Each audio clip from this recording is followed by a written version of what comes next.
Chapter 3, Momentum and Energy. Section 3.1, Momentum and Impulse.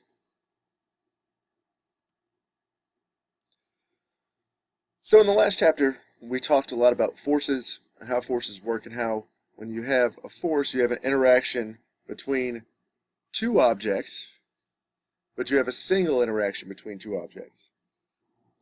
So if you push or pull on something, you're causing it to move.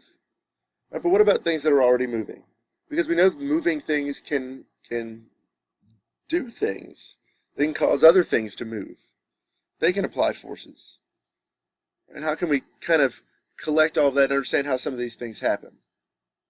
And that's kind of the key to understanding why Newton's third law works, in that you have equal forces, but when you see it, when it occurs in real life, it doesn't appear that way.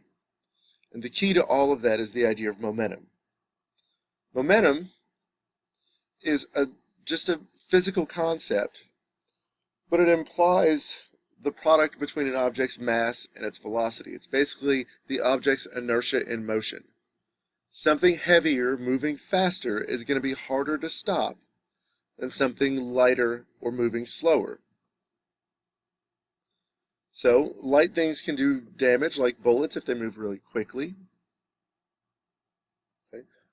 Large things can do damage even if they move slowly, like asteroids, or any number of objects. But we know that these things, when they have some type of velocity, when something's moving, if it hits something, we know they can do something to it. And by doing something to it, it's either going to stop the object that hits it, or it's going to push right on through and move the other object with it. And this is where momentum comes into play.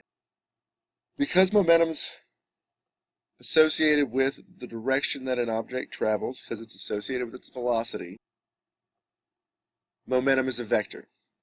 And so the direction of momentum matters, and that should make sense as well.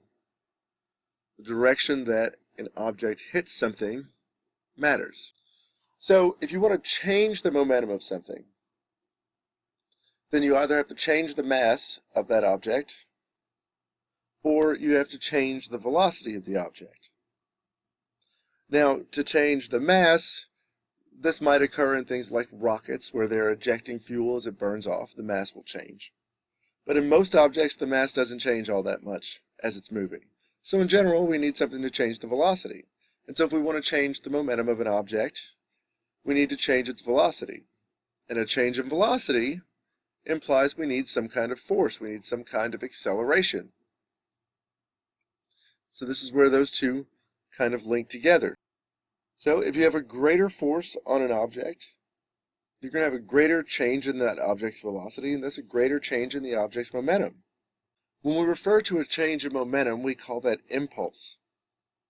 And we'll see impulse can be defined as the change in momentum, but it can also be defined as the product of the force on an object times the amount of time that it takes, or the amount of time that the two objects are in contact.